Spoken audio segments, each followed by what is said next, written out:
ninth chapter of Bhagavad Gita, and right now we are in the process of discussing. Bhagavan is in the process of explaining to Arjuna this whole process of Srishti and the relationship between Ishvara and Jagat. He's talking about himself and how is the relationship to be understood. How has it manifested? Because I had also shared this in the group, that in Sankhya it's much more straightforward, that you have Prakriti and a Purusha, and there is some sort of a disturbance in the three gunas, where they're in perfect balance. Pradhana is completely Niskriya and some disturbance. It comes in contact with Purusha, and this proximity, it sort of assumes that role, identifies, and then Purusha sort of gets identified with Prakriti and loses his that vivikta, that vivikta swabhava, that's always separated. And the Prakriti starts creating this whole thing. That is slightly different from how Vedanta looks at it. In Vedanta, the Prakriti is not independent of Purusha, and Purusha is not many here, there is just one. In fact, Sankhya, the later day Sankhya, slowly sort of twisted things, and they also started saying Purusha is one, otherwise you would have to assume millions and millions of Srishtis depending on so many Purushas. And Prakriti is one, that is one good thing they are saying. This is just one Prakriti. He creates for Purusha, and there are millions of Purushas.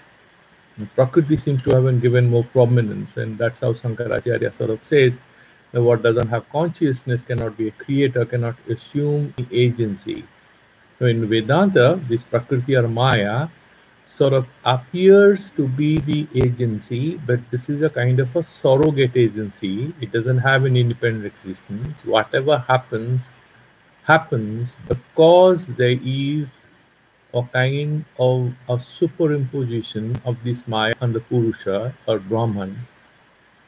And Brahman creates this whole samsara not by actually doing anything physically or mentally. It doesn't have a body, it doesn't have a mind. How does that happen? Only by accepting Maya as an aspect of it. And the moment it accepts Maya, this whole universe starts manifesting, because the divisions and the manifestations start playing the role. He has already mentioned that para prakriti and apara prakriti. The purpose of trying to say these things in such a manner that in certain Upanishadic Vakya, certain statements in Bhagavad Gita, you are saying actually Srishti exists, and then you are saying that this Srishti is not in me, I am not in them.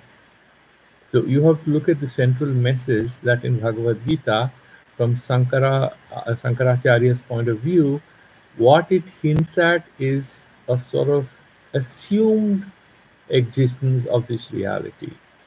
This reality looks real at a certain plane of perception. When we are trying to see this with our eyes, with our senses, this all appears real.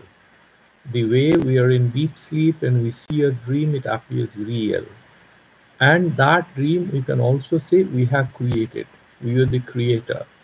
Though we have no role in it, we are not. We may be seen to be participating in a dream, that you are getting reward, or you are being coronated as a king or an emperor, or you are the biggest sports person on earth, or the greatest singer on earth, or the most intelligent philosopher or scientist. These are assumed roles in the dream, which fundamentally have nothing to do with who you are. Sometimes they may have something to do with it.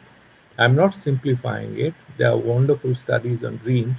But fundamentally, when you wake up, you know that is not real. That was an appearance in your dream. Similarly, this whole samsara is compared with the dream of whom? The way we create a reality in our dreams every night when we go to sleep, same way the Sopadika Brahman in the form of Prajapati also creates this whole samsara. That means this samsara, because actually anyone is creating it, but it just manifests. When it happens, when he wakes up, you have that 1000 cycles of Chatur Yugas. And then that kalpa ends, and then you have another kalpa starts, 1000 cycles of Chatur Yugas. and then everything kind of is in a state of causality. That means it's pralaya avastha. Pralaya means not complete dissolution, but the effect getting dissolved in the causal form, the way the golden necklace becomes gold. So these were some of the things we had discussed yesterday, and then we had explained why Bhagavan is saying that these things are not on me.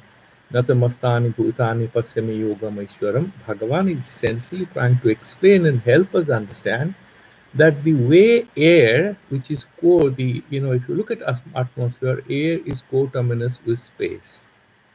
For the time being, we feel limited to the whole atmospheric sphere of existence. And you might assume, it might appear very logical to say that the air is actually being held by space or akasa. Well, it's not so. Akasa doesn't have any physical form as such. Space doesn't have any physical form as such. And therefore, I'm not taking it to very high levels of physics or anything, nor am I a physicist, except for what I hear here and there. So, but then what is very evident is that there is a co-relationship which appears to be very real, but actually the only relationship is that air is in space, but space is not physically holding air. It's not the foundation or the platform for holding air, right?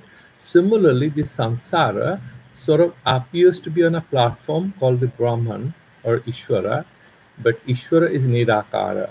And all these things, physical objects that we see, they appear to be completely different. So Bhagavan is everywhere, but he is nowhere actually physically connected with any one of us. That's what he's saying. But we are not disconnected. Actually, we are no different from Bhagavan. Why?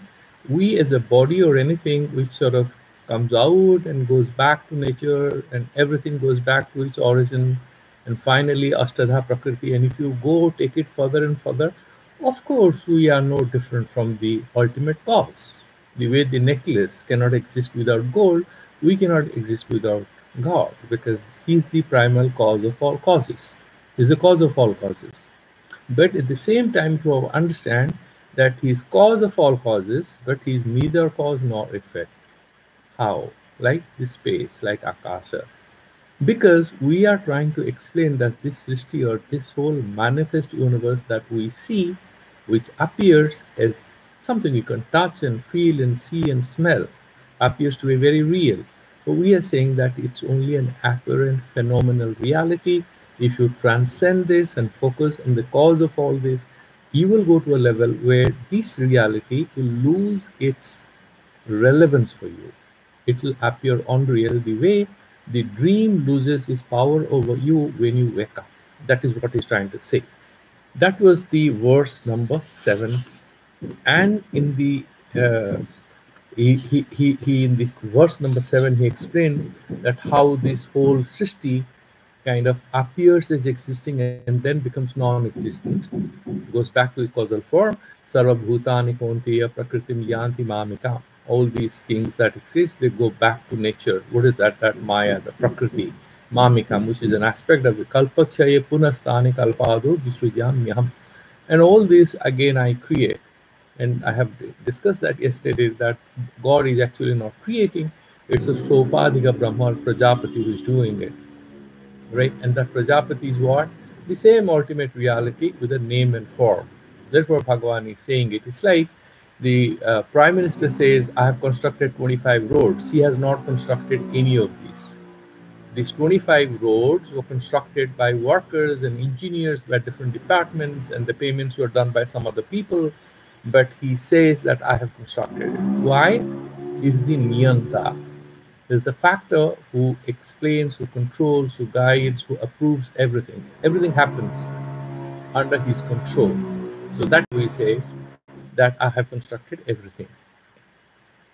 Now, the next verse, he's now going to explain it further. Prakritim Swam, and how do you create it? Okay, then how do you create it? And therefore, he has to explain this. He says, Prakritim Swam avastabhya visrajami punah punah bhuta grama mimam krishnam avasam prakritera vasat. Prakritim Swam avastabhya. It's like I'm the support. I'm trying to sort of give credence to this whole idea of Maya doing anything, right? So this new concept is brought into the explanatory, what do you call it, the whole conversation. Into the explanation, we are bringing in a new concept. Why are we bringing this new concept? Because we have to explain Srishti without getting God involved in it. Actually, God is again Upadhika. He has some kind of a name and a form. Without getting Brahma involved, we are trying to explain the manifestation. So we have invented a concept, that a theoretical concept of Maya as a causal aspect, which can create things as an aspect. Swam avastabhya. So I have established on me, I am the support of it. Then through this, I am doing Visrijami Puna Puna. It's like I've hired a manager to work for me. So Maya is kind of hired to work for me. Maya, does it exist on its own? Does it have any identity of its own? Bhagavan laughs and says, no, no, don't get deluded. There is only one thing, it's me. Even I'm talking to you, you don't even exist. This is for the Laukika Vyavahara, in order to sharpen your mind, to improve your intelligence, and to open your insight so that you can grasp the mystery of this existence, that I'm using this language, which sort of appears as if I am accepting you as real, my conversation is real, me as a different person, all of us as just one thing. But then why we're talking like this? Otherwise, how do you deal with samsara? And how do you get the ultimate secret? So all this will appear as many, but actually always it is one. That's what Bhagavan is trying to explain. Prakritim swam avastabhya visrijami punha punha bhutagamam imam Krishna. Bhutagrama. This whole congregation of different qualities and physical objects with different qualities. Some are liquid, some are solid, some are with life, some are non-living. You have bacteria, isn't it? Plants and trees and reptiles and all sorts of things.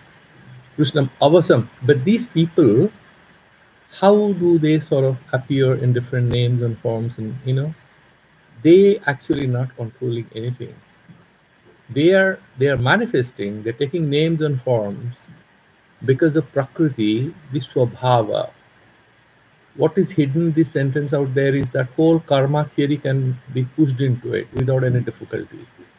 Because in our darsana, jiva is also anadi, not ananta, because once you get moksha, it doesn't have to repeat this whole cycle of birth and death. What are we trying to say here is very interesting.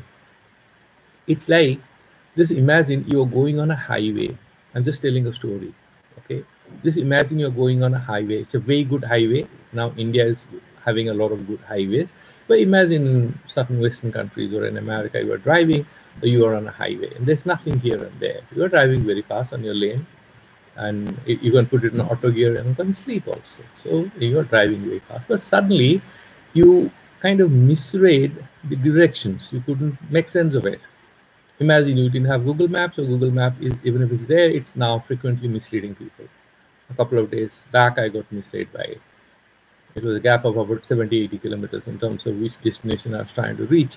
So what happens is that you got misled and you landed up.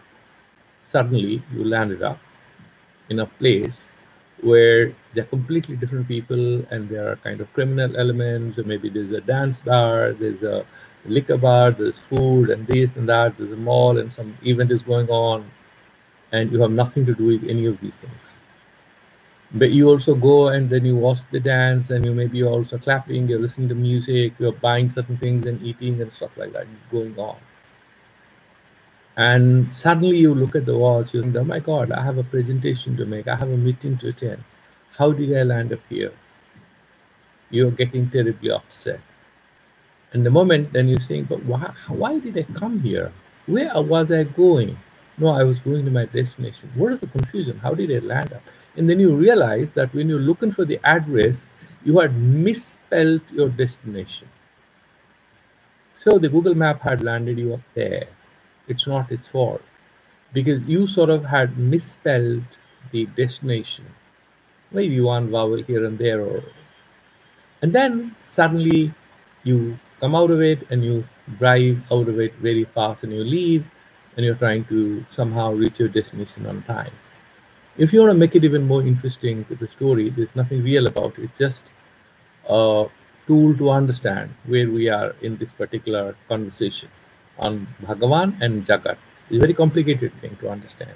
So imagine that you are in that mall and things are going on, and somebody is coming and is forcing you to make some money, or is asking for your credit card, whatever, he's trying to frighten you.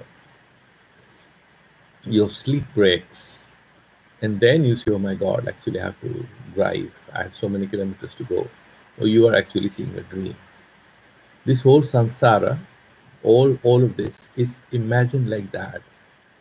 And you might say that when we are actually having friends, we have TV, we have corona, how can all this be actually a joke? It's not a joke. How can it be so? Then you think like this, that if there is actually a kind of a like you had this guy Branson, right, in America, who went to the end of space, I mean almost there, and he came back. And then I think another guy, Bezos, is going there, Jeff Bezos. Just think about it, that if there is a special